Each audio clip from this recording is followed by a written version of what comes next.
Welcome back to Desire to Inspire. It's your mama's favorite podcast. We some Spartans out here, bro. We some motherfucking Spartans, baby. Does this one give you FOMO? Yeah, I'm Me too, completing bro. that this year. Dude, the guy that I know, he completed it this weekend.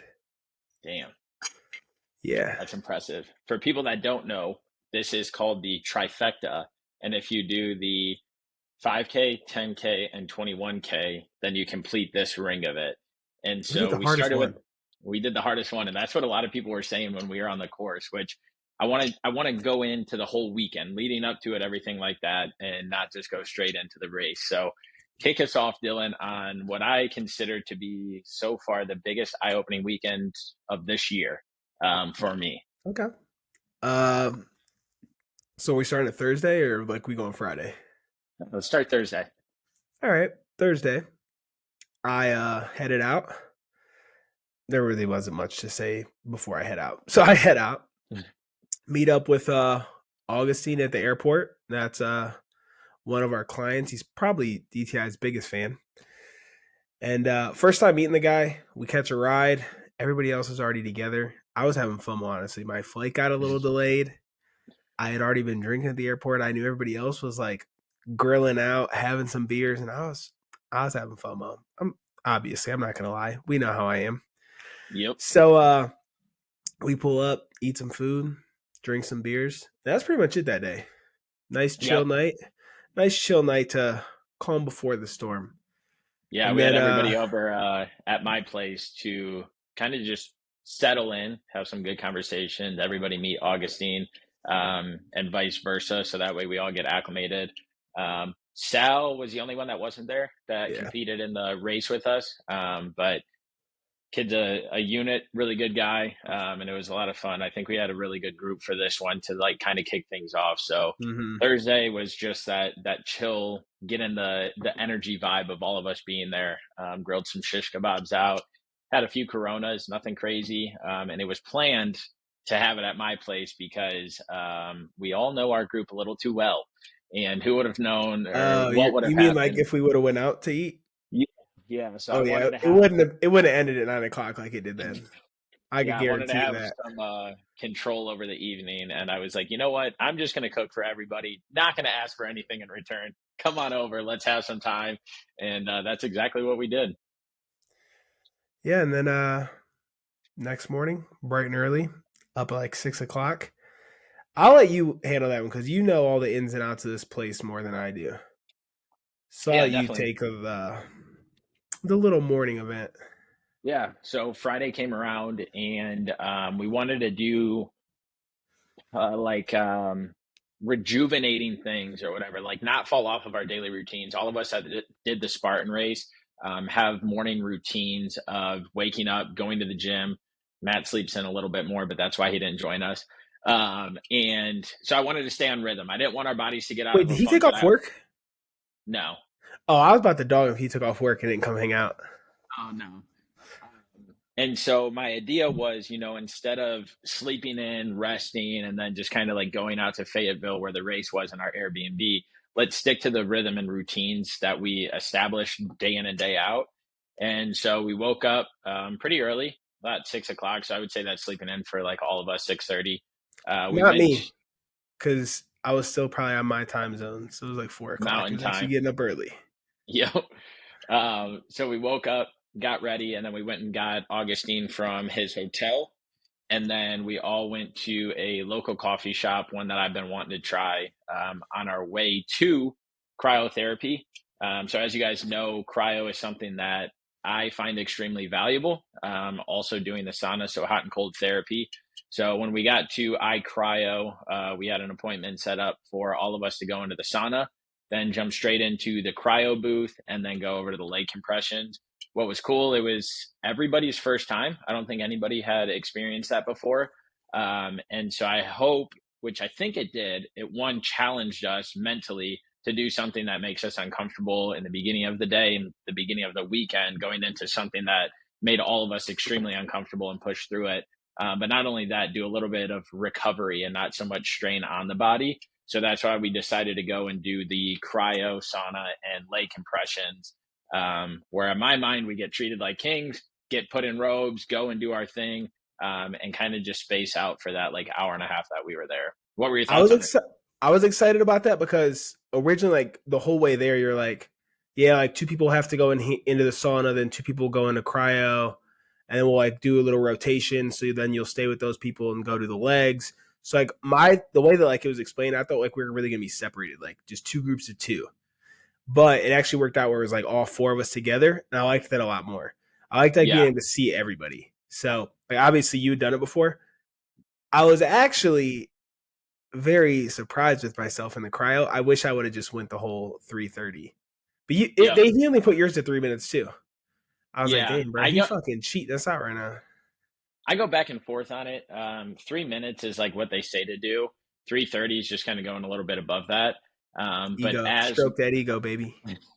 as we were talking to that guy, he was letting us know like what it does to like drop your body temperature like that. So they monitor it when you first go in, and then they get it when you go out as well. Because if you drop too much, you know that you shouldn't be at that level that you're at yet. Your body's got to get acclimated to it.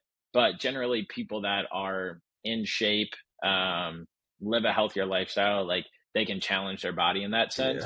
Yeah. So yeah, it was at the leg compressions I hardly ever do. So at the end, I was really enjoying that because it felt fucking amazing and reminded me I need to start doing those more. I've only ever done them like after races. So I've never done them like before doing something. But I actually think it helped. Like I was feeling real loose the next day because I don't really stretch. It's a real Yeah. problem. We talked about this. I need to stretch, but I don't stretch. But the leg compressions like the day before an event, I actually liked. I feel like I might have liked it more than I do after an event. Yep. But I wanted to go to cryo for a sec. I've never seen cryo like that before. So like this was like literally just stepping into a freezer, which we should have a video up like probably within a week and a half. I got to get all the Yeah. shit from you, but then we'll have that together. And all this whole weekend's going to be included in one. But I'm like used to seeing the thing like where your head's out the top and it's Yep. like the rest of your body's in there. So I was not expecting to put a mask on and a hat on and then get in there. But I actually really liked it. I would do that all the time. Yeah. So the ones that you stick your head out, those are nitrogen based. So you obviously can't Uh, put full body because you will pass out. That's why in those ones you have to lift your head back. So that way the smoke that you see isn't going up there. have you With done that this before one, too? yeah, I've done that I before. thought And I've I seen a think, video of you like that. yeah, I think this one that is at the facility that we went to is better, because I feel like it gets colder as well. So this one was oxygen, I think, just like regular air.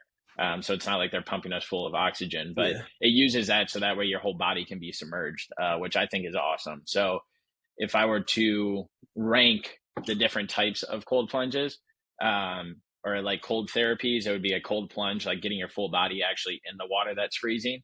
Then I would do the oxygen one like we have. And then I guess nitrogen, even though, to be honest, I think I would do a cold shower over the nitrogen ones. I'm not a fan of those Really? ones. I don't I've think never they done them, do so the job that a cold shower would challenge you wise. But any form of them is good forms of them. I actually was talking to somebody today on Facebook, and they were telling me how they want to start getting into that kind of stuff. So they were asking a bunch of questions, which was really cool. I don't really like cold showers as much. I feel like I can't get as much out of it. Like I love a cold plunge. Like if I could have one, I would. Like Yeah, the day I get a house is the day I get a cold plunge. that's a fact. But it's hard in an apartment, man. Yeah. I ain't trying to No, refill this thing. It's gonna get warm. and two, like a good one that filters the water and keeps things clean so bacteria and shit doesn't build up. They're like $5,000, so it's not like it's a small investment. You can get cheaper ones, Yeah. but it's those are one of those things where I look at it as like it's a lifetime investment. It's just not a month and done. Right. So that would be something that I would actually spend like a good penny on to make sure that I get a reliable machine or piece of equipment. Just like a sauna, I would go with the jacuzzi brand that iCryo has. They're extremely known, and so you're making that investment. You hope to only make that once, Yeah. or at least have it last 10 years, which those companies are definitely Probably even manufactured to more be than able to that. do that. Yeah. That's like those things I 100% want at my house, but I go back and forth between do I want a home gym or not. I'm afraid that if I had a home gym, I wouldn't want to like I feel like I wouldn't use it as much. I feel like getting out of the house and going somewhere else for that is like what I need. I don't think Yeah, because even like an apartment gym, like I don't necessarily like it that much. It could be the nicest one, but like the fact that it's in my place, I'm like, I don't want to go here. it's like, and I've brought this up. This is not a dig to you, but it's like going to get a haircut at a barber shop. Like Uh, that I feeling and I do that that camaraderie. sometimes. That I feeling and did it that last week. camaraderie of just like getting out of the house is something. But yeah, home gym, I don't think I would ever want, but like the cryo and self recovery things, I definitely am going to have like a dedicated area in my house one day to just those things. We're gonna flash forward, and I'm gonna have a whole ass gym at my house. But after cryo, after we did that, we then went to Fayetteville. So, well, we went back, we got ready and everything, got breakfast, and then we Did headed we out eat lunch? towards, Oh, we went straight to Twin Peaks. Never mind. oh, yeah. I was at a Um, loss. I'm like, did we eat breakfast? yeah, no, We did. We stopped on the way. yep. Um, so from cryo, we went out to Fayetteville where the race was in North Carolina, stopped and got lunch on the way. And then we got there a little bit ahead of the last two folks that were coming. But I think it was good. The Airbnb that we rented, you already know, I got to bring him up, shout him out. My guy Jerome took care of us, had probably one of the nicest Airbnbs we stayed in terms of like cleanliness and furniture wise, which was nice because we all got there and then we got to go into the like little No, town when that we they have. first got there, when we first pulled up to this Airbnb, dude, we were all real nervous. We like pulled down this street. It was like a cemetery, and then like just shack after shack, like the most rundown homes you could find. We're like, dude, what the fuck? Like, this is the street that it took us down. Like, where are we at? So we pull down to the end, we stop, and it finally like reroutes us to the next street. Literally, like the nicest apartments ever in the middle of fucking nowhere. It was weird, like where these apartments were placed, but I'll give you props. It was a nice Airbnb. That it was. It was a sketchy area, but I'm pretty sure that they're gentrifying it and making it more a little bit upscale That's the compared to word. what I it was was. trying so hard to think of the word gentrification last week that I just like never even brought it up. But in my head, I was like, "What the fuck word is happening to this city?" And I could not think of the word. But that's it. That's it. That is it. And then what from there? So we got to the Airbnb and then we went and got dinner together. Went back to the Airbnb and just hung Also, shout out. out Jerome. Yeah, dinner recommendations. Yep. You guys were on the And then same wavelength, bro. If you guys become friends, I wouldn't be surprised. he left me a really good review on my profile. I left him a really good review on his profile. So there could be some business down the road that we do together. Yeah. But I want to get And into from because the business that rest of the is. night, we won't talk about it. The rest of the night, we just hung out at the Airbnb, nothing there. But I wanted to give you guys a build up to let you know, like we were together throughout this whole process up until race day. So that way, I don't know, kind of like you go on travel leagues or something when you're growing up, like you're with your team a day before the day of the race, like you guys get ready together, all that. Yeah, the So day we before was created that. big prep because we got like all of the everything we're gonna need to eat the next morning, like whatever we were gonna need to fuel up beforehand. Like we were actually thinking this time. Usually I just Yeah. fucking go on the fly. But And we're then prepared. we were. And then came race day, where we woke up early. Like Dylan said, we had all of the like breakfast spread, which obviously we're not going to eat a big breakfast because we're going into the race. But we got our breakfast in, we got our electrolytes, we got our caffeine. Some of us had way too much fucking caffeine in the span of 52 hours, but we won't get into names there. And It's all the we got time, man. ready. It's every day. We got ready for the race and kind of just, I guess you could say, mentally prepared through like breakfast and drinking the electrolytes and shit like that, going with the flow in the morning, to then hop in the cars and drive over to almost a military base. It was right outside of it. Yeah, Um, basically. I do wish I would have ate more that day though. After seeing that there was absolutely zero food on the course, I do wish I would have ate a big breakfast actually. yeah. I think I would have been better because I was dying by the end.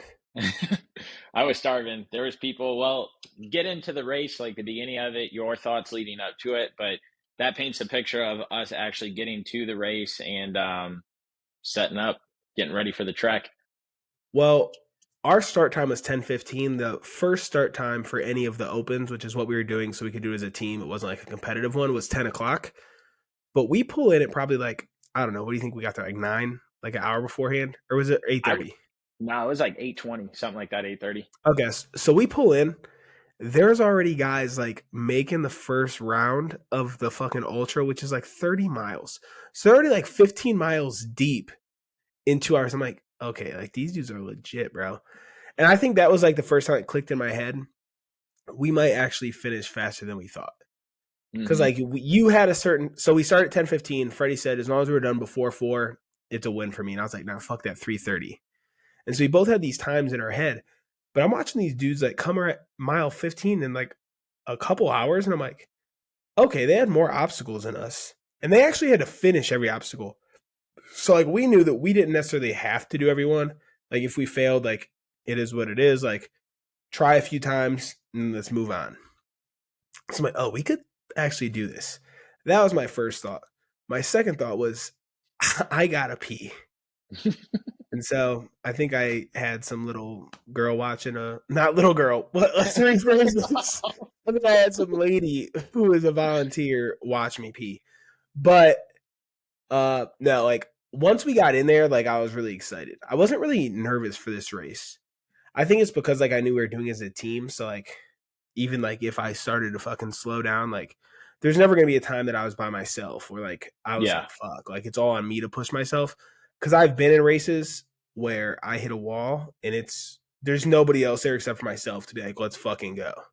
So I know Yep. that there's 6 other dudes. I was like, all right, we could do this. We got this. So I was just excited at that point. And then like people just slowly start like getting their start times called and going out, and then I was just fucking ready, dude. I didn't know that you were gonna have to do obstacles just to get to the start line, though. I'll tell you that. Yeah. Yeah. So for anyone that doesn't know, like Dylan was saying, like if you didn't complete an obstacle, it was a thing to do like a longer loop, or you'd have to do 30 burpees, depending on like which race style you were doing. So that way it adds to a challenge, it adds an extra thing. But there was 30 obstacles, 3.1 miles in the Beast, which we fucking completed, baby. And yeah, literally you go up there, they call your time, and instantly you're crawling under barbed wire in the grass that leads to a wall that you have to jump over to get in the opening line. So that way your block is all in one area ready to go. And it was really cool. They had this like commentator that got everybody like excited before their race heat went out. And so we're all standing in these big groups, and he's like, split a line down the middle. And so we stood out. We had our DTI shirts made. I'm so glad that we got fucking red shirts because it was easy to spot each other on the Yeah, trails. And two, through the story that you guys will hear, it created some sort of attention to us, which was cool. But he says, I split think the it middle helped that we were down. like at the very front too. Like we were at like the front of that pack, so like we were right by the dude. Yep. So he splits the middle, and we're all on the right side of it. He's on the left, and he runs down the middle. He's getting everybody fired up, talking about like who's new to the race, who are the veterans, make this chant do this, X, Y, and Z. And he kept calling out. He's like in DTI, and he would just make jokes or fun. Like that was his thing, is just to like find people to like pick on. But he kept coming over to us and asking us questions, asking us what DTI stood for. I'll not give you any more shit, Dylan. Oh, Uh, I was waiting for it. Honestly, though, I've actually been ready for this. He caught me off guard, though, bro. Like, I was like, whoa. But also, I heard him multiple times before. Like, he goes through the same spiel with different groups. The one group, he pulled like 4 dudes out of, and they were all somebody else. Because he called me Justin Timberlake. And so he yeah. gave everybody else a name. So I was like, oh, cool. Like, once he pulled me out, I was expecting to keep pulling more people. And then he hit me with a question. I was like, well, I was shook. He was like, "What's DTI?" And Dylan's like, "Desire to inspire." That's a lie. We have to run the video. Send me the link so I can put it in here. I will. I did Don't say send that it to us yet. with the obstacles. When he said that, that's when I was like 31 because I heard him say 31 the one time before, but it's 30. I say desire to inspire, baby. Send me No, the you don't. video. I will. We'll pop the video up here or put it on social media because Dylan Do kept you saying have it he's though? Because if not, we're Cone not gonna does. have it before this goes up. I mean, like to send to me before then. Oh yeah, he can. Okay. He'll send it to you. But Dylan swears, And again, he was in the heat of it. The guy's just asking random questions, just asking this. And Dylan goes, desire to inspire, and like says it kind of shaky. And then during and after the race, he's like, no, I said desire to inspire, baby. And so at Well, one point, I first was of just like, all, the guy said, "Who's the leader here?" And I pointed to both of us. I did one of these. Freddie just points at me, and I expect that's why I'm saying I expected multiple people to be pulled because he hit you with those names. So I thought we were both getting called out, and apparently it's just me. So he says that, and I go, Dylan, you have one job. All you got to say is desire to inspire, bring mental and physical health together. And he's like, you fucking do it next time. So I'm like, all right, Here's the bud, I'll thing, back though. off. If I did say that, do we think that it would have done anything else? He'd have probably cut me off at mid sentence, and it wouldn't have done anything else. Still making excuses. So the cool thing was, though, what would it have done? Would we have got followers? No, we didn't even put my at's not in that line. The line you told me to say, there's no at in it. It's about press, spreading the word, and knowledge. Anyways, we clearly have. That's what the shirts were for. The conflicting belief is you could have stepped up. Here we go, ladies and gentlemen. Right or wrong? The tension right still or wrong, is there. Though. Yeah, because you guys are acting like it's just me. If you wanted to say it, you could have been like, you know what? I got this. You're the one who wants to do public speaking anyway. I tell you all the time, I'm not a public speaker. I learned that, and that's what we learned. I can't wait till next time. DTI, who's the leader? Here we go. All right. Hi, you're a leader. What's your name? Dylan. His name's Justin Timberlake. Everyone say, hey, Justin. Justin, tell us about DTI. Desire to inspire, baby. I like it. Told you I said baby, bitch. Anyways, so to not blow this up to a bigger deal than it is, there was this lady standing next to me, and she was like, desire to inspire, I'm in your guys' group. She's like, I'm inspired. She's like, I'm like 69 years old, and I've done 17 trifectas or something like that. And I was like, no way. She's like, yeah, I do these all the time, X, Y, and Z. So it's just cool to see that just from desire to inspire, it picked up, and like she made an assumption of kind of like what our emotion was without actually knowing it. And to like hear her put her story to the DTI brand, it was like, dude, it's on point. Like, it's catchy. People understand it when they hear it. So I thought that was a really cool thing, especially right at the starting line before we took off to get out of that. She also lied because she was in our group. She left us immediately, bro. She was gone. I was like, all right, see ya. So what was your not going through like all the obstacles and stuff like that? What was your takeaway from the race? Both like something that you might have thought was easy that was hard, or something that was hard that you thought would, like, vice versa. Like, give us like your overall perspective on the race, some things that you might have saw during the race that like inspired you, because I want to get into that as we've talked already about this.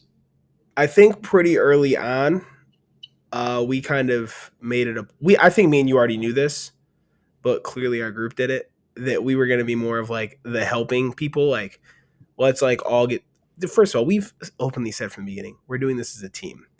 And I didn't even necessarily mean just us as a team, because like we were helping people very early on in the race. Like that one dude, we helped him get over a wall, who then it came back around, he helped you up later. Yep. So like it was like building on things. And so that was cool. That's what I wanted it to be. Some people left the group. No fingers pointed.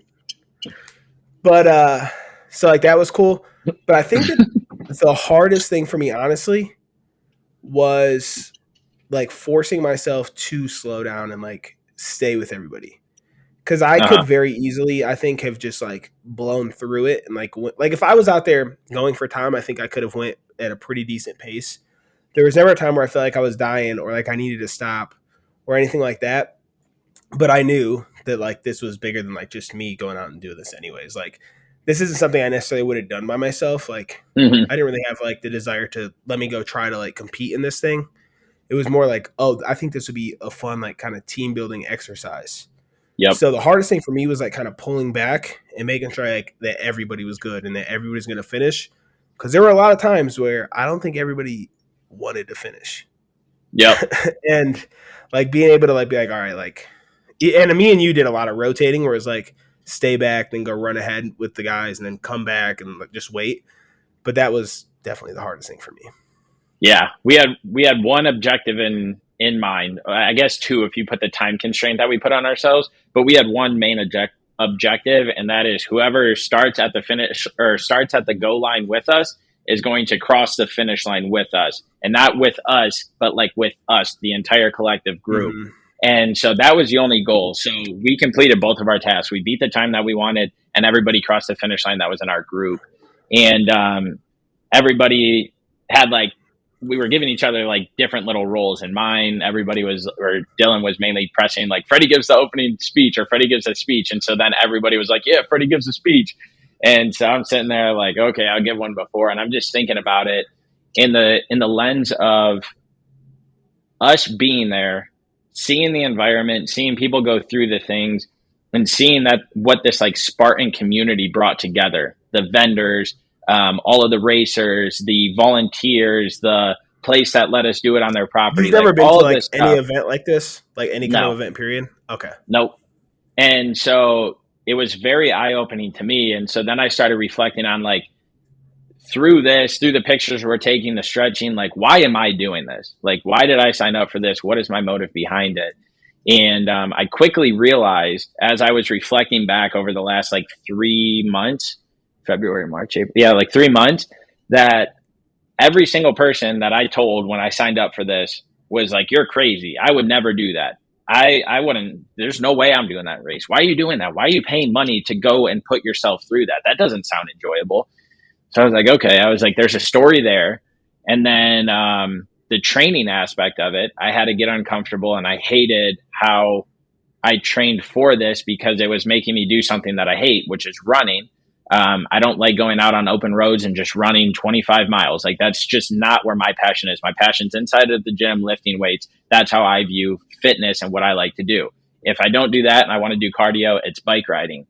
So then I was like, okay, well, there's a challenge there. Like, I had to prepare differently for this than anything I've ever done.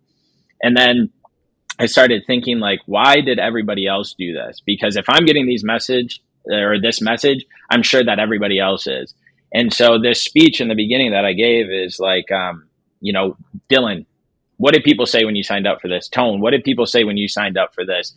Matt, did people say that they would do it with you? Sal, did people say they would do it with you? Augustine, like, what made you drive from North Dakota? Did the people that you surround yourself with say that they would do it with you? And the general consensus is nobody said that they would do it with us. And the people that may have said that they would do it with us were not there. So that tells one story, that we were uncommon among the common. What is common is staying home and going through your day-to-day routine, doing whatever physical activity you like, maybe not doing any physical activity at all, and just going through life, doing the easy things that you know, that make you comfortable, that you don't have to stress about. And each one of us that were in our group put themselves in a situation to be different, to be uncommon, to challenge themselves, to go into an unknown situation, to trust the process of the buildup, everything like that.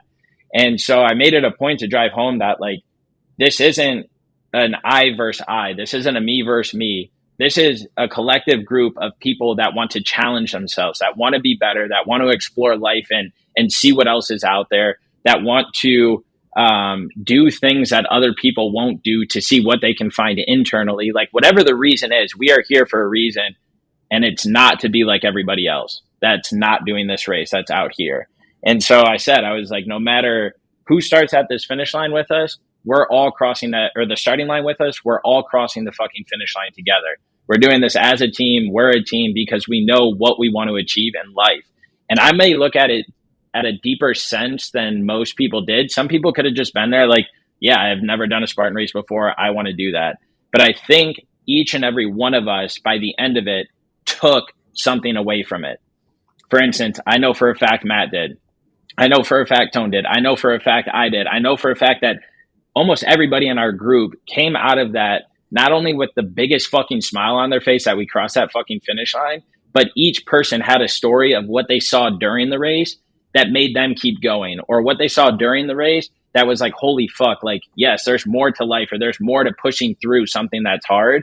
And that was so fucking cool, because seeing the old ladies that were doing it do it, and I'm calling them old because they called themselves old. They were like, yeah, I'm 79 years old. Where's my team? Oh, I'm my team. I do this together or by myself all the time. Like, dude, it was so fucking motivational. And then just to see that all the way from the ultra runners down to the people in the open like us who are just fucking around, not taking this at a competitive standpoint like they do for like time and everything. Everybody was nice. Everybody was willing to help each other. Everybody was pushing each other through. If somebody fell down, everybody's asking, do you need this supplement? Do you need this little bite to keep going? Do you need ice? Do you need medical?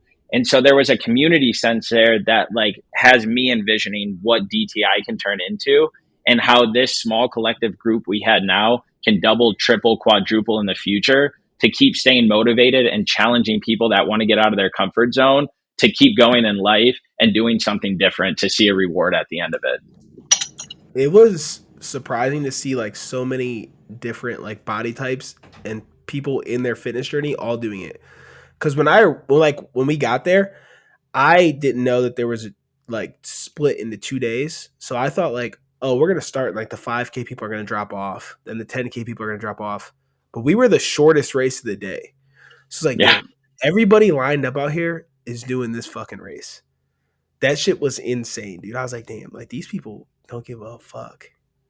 but like you said, there was no assholes on the course. Like everybody was there to like help each other 100%. It was cool. Yeah, we saw a lady that did the race in a wheelchair. And I think that this is the story, and Dylan's heard this 10 times because I'm so passionate to like talk about this because we put limitations on ourselves as humans day in and day out of why we can't do something. And this lady was out there in a wheelchair, had 3 people with harnesses and ropes pulling her That's in like the front. real teamwork shit right there. Yes, had a guy in the back holding the wheelchair and then had 2 other gentlemen holding ropes on the back end to help get her through the race. And I had passed them at one point. They had passed me at one point, and we went back and forth a couple times. And by like the 5th time I saw them and ran into them, I literally just started clapping as I ran by them. And everybody behind me started clapping, and they were like, "We love you guys. Thank you for the support." And so I hope I can post something on social media that talks about this Fayetteville race. Mark this, clip this. I want this to go online because I want to find that group. I want to have that group on this podcast to talk about their story, to tell their story, to talk about the motivation and the why behind what they do as a group. See if they're in a community, see what they're doing. Because, dude, it was so motivational and empowering. And if you have the mentality that that group had to finish that race, to have all of their troops cross that finish line together as well, just like we did, you will find a new purpose in life. You will find a new drive in life. You will find a new reason why in life that you will not give up when times get hard. You will not give up no matter what happens in life, and you will not give up on the people around you because you know that they're pushing it through you. And so having that community sake, having a group of people that have the same mindset as you, like we're trying to accumulate in DTI and bring people in, there's no time for failure. There's no time to say you can't do anything. The only time you can't do something is when we train our brains to think that and we sit down and we don't get up. We sit on the couch. We sit there with a bag of chips eating that. We sit there and not talk to people when times get hard. I know that if I'm going through something, I can pick up the phone and call Dylan. I can call Tone. I can call Sal. I can even call Augustine now and be like, bro, I just need to talk. I need to get my mind off of something. And you guys won't judge me for it. You guys will lift me up. You guys will make me laugh, whatever I need to do, or you guys will sit there and listen. And so that's what the Spartan race showed me, is that there are people, and there is a huge community that starts with the Spartan community that they built up. And then there's the DTI brand inside of that now. I believe that we'll do another race here one day, and we'll have even more people that we had. There's that groups. We saw another group that was wearing all those beige and black shirts, whatever theirs was. And so within that, there's so many different stories and people that are trying to better themselves, just like with our Twitter community of people that we've met and had on here that are trying to grow that.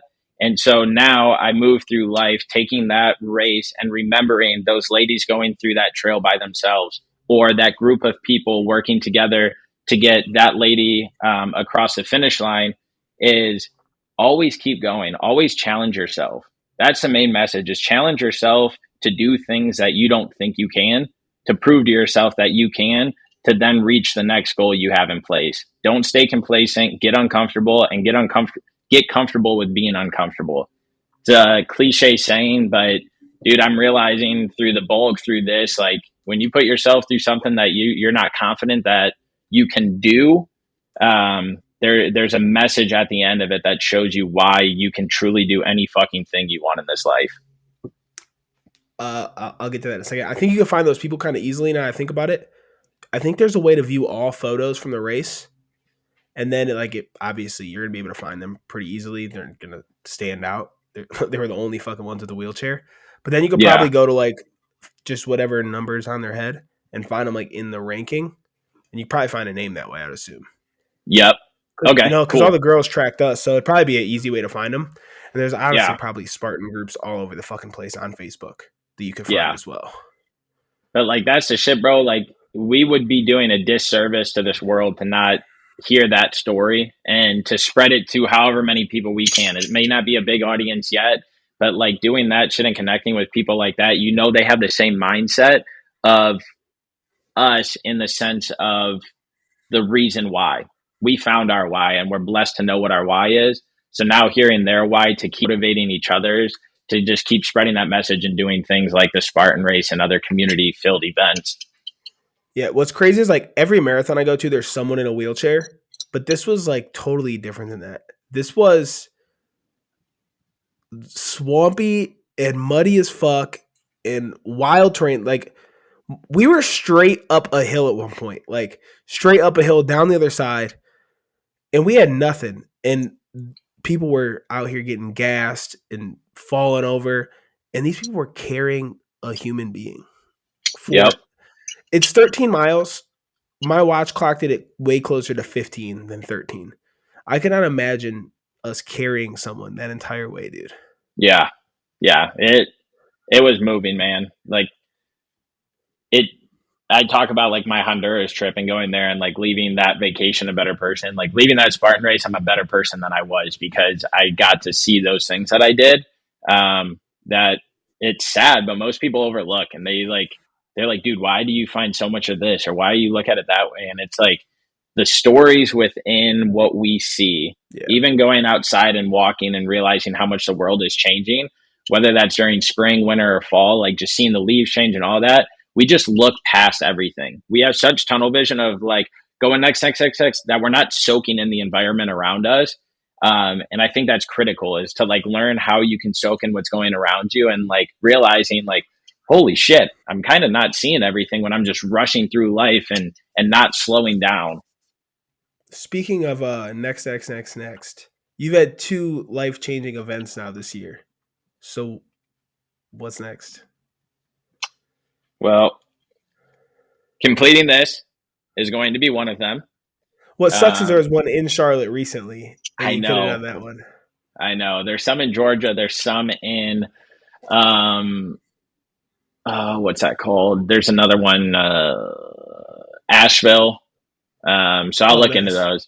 But those are all more towards the end of the year. But filling this triangle up before the end of the year, because you have until the end of the year to get these other ones, is a goal. And then possibly even channeling some of that discomfort of doing some sort of triathlon. Nice. I'm not a confident swimmer. I hate running. I love bike riding, so I know I can do that part. But doing one of the smaller triathlons and challenging my body in that sense, I think is something that's going to, on the physical side, challenge me. And that's what I want. It's getting uncomfortable on that side. Yeah. But from a internal perspective, and not only just talking about the great things that I saw in there that moved me, I want to find more community events within the Charlotte area that I can volunteer and help out with, because without the volunteers that helped at that Spartan race, it wouldn't have been possible for the parking. It wouldn't have been possible for the event. So where can I volunteer my time that aligns with some things that I'm passionate in life, or missions that I want to help support? It's a good way to selfishly network too. And it's not selfish because you're being selfless in the thing, but it's just a way to kind of meet other people in the space. Yep. Yeah. If they're close to the end of the year, I'll probably be doing them with you too, which would be cool. Because might as well finish it. I'm probably gonna transition into running here anyways. I think I missed it. I think I'm back as a runner again. Really? Yeah, I think So, not that I'm not going to lift, but like my lifting is going to supplement my running, I think. so do you have a next challenge? Do you have a next thought on what you want to do? It's hard for me to say what a challenge is, I guess. Not that like every race isn't a challenge, Yeah. but so most likely I'm like 98% sure doing the Charlotte Marathon with Tone, and I think Sal's doing Okay. it too, actually. Oh, really? So that's what Tone was saying. So he was All saying we right. could all train together. So I'm probably going to do that, but in order for it to be a challenge, I want to set a time goal. Mm-hmm. So yeah, I have that, but I'm also considering, this is lofty, but it's not as lofty. So the Ironman was like out there, and like I want to push myself, but like it really, like I hated what I was doing, like, and that's why like as much as like Tone and me like fuck with you about marathons, like I'm not gonna push you to do something that you absolutely hate. Like there's so much time invested into training for that like if you're not enjoying yourself, there's no point in doing it. Like Mm-hmm. you're gonna suffer mentally. You're not gonna. I feel like your whole life is just like consumed by it if you don't like it, and that's where I was at. So like I'm not gonna say that it's that lofty because it's not, but it's more in the running realm. I think I want to do an ultra race. Maybe not this year if I'm doing the marathon at the end, but like early next year. Okay. And that is just mileage, or is there other things involved in that? It really depends. I mean, it's typically just mileage. It just depends. So anything over a marathon is technically an ultra. So the shortest Okay. one's a 50K, which is Damn. like 31, and then they have like just different ones. So there's last man standings, which is typically a 4 mile loop. You have an hour to finish 4 miles, and it's pretty much you either are the last one making these 4 miles, or like if you so it's either like you give up or you miss the cutoff of the hour. So Oh, there's damn. Okay, those. that's cool. Those typically run like damn near 100 miles though. Yeah. So I don't know if I got that in me. There's like 50 milers, and then there's like super out there 100 milers. And Okay. those aren't even necessarily like you're not running like. So there's one out here called Leadville, but you have to like win a lottery to do it. Yeah, I've Like heard of that. and that one's more challenging because it's not like you're just on a flat course. Like you're through the mountains, you're hiking. So like I don't want to say, oh, it's just mileage because it's way fucking more than that. And like Yeah. people that like I put on like a high pedestal when it comes to like endurance events, I've seen them fail it in the last 2 years. Yep. So I'm not saying I'm jumping into a 100 miler by any means, but I would like to at least do a 50K Okay. or something like that. Yeah. No, I like that. I took away something without you probably realizing it that you said though, and you said that there was one point, and excuse me because I'm going to quote this wrong, but there was one point in All right. life where you kept chasing the next race, the next thing, or something like that, and you lost the Yeah. like why of why you were doing it. How did you state that? Because I took something away from that, and that's why I want to make sure that like the next thing I do is actually like tailored towards a passion of mine, something that's going to challenge me, like whatever that is. But when you said that, I started thinking about it and haven't forgot it ever since. We talked about it in my BPN cohort, which is like a group of 10 people from 2 weeks ago. Mm-hmm. And me and another guy were just having a conversation about that we get so caught up in like looking for the next thing. So before this race even happened, I was like, what am I going to do next? Like it was already in my head about the Charlotte Marathon. And am I really doing it because I want to do this and I want the challenge? Or am I surrounded by so many people who are doing these crazy things, these outlandish things like Ironmans, ultras, all this shit that I just feel peer pressured into? I need an event on the calendar. So Mm-hmm. I kind of like internally took that and really thought, is this something that I really want to do? What's my why? And that's actually what pushed me into thinking about ultras. Because what you said was, what are you going to do that challenges you? Mm-hmm. And a marathon itself, I'm not going to say that it's not challenging because it's always going to be challenging. That's a long fucking way to run. But I've done it twice. I know mentally I'm getting through this. It doesn't matter how slow I go. Like I'm going to finish this. So Mm-hmm. then it's about, do I put a time on it? Do I make myself fucking train for this time? Or do I push distances and go farther? So I'm really torn between two things that I want to do, but I think that they can mutually exist. And Yep. I probably want to do an ultra for the distance, but I kind of want to do a Boston qualifier, which is a sub-3 marathon. Damn. And that's why I think I'm going to transition into a runner phase Yep. where I am okay with like not getting stronger and I'm more just in a maintenance, even a little bit of, I'm going to have to lose some of it, let's be honest. Yeah. But I think it's totally doable. Like I see people do it all the time.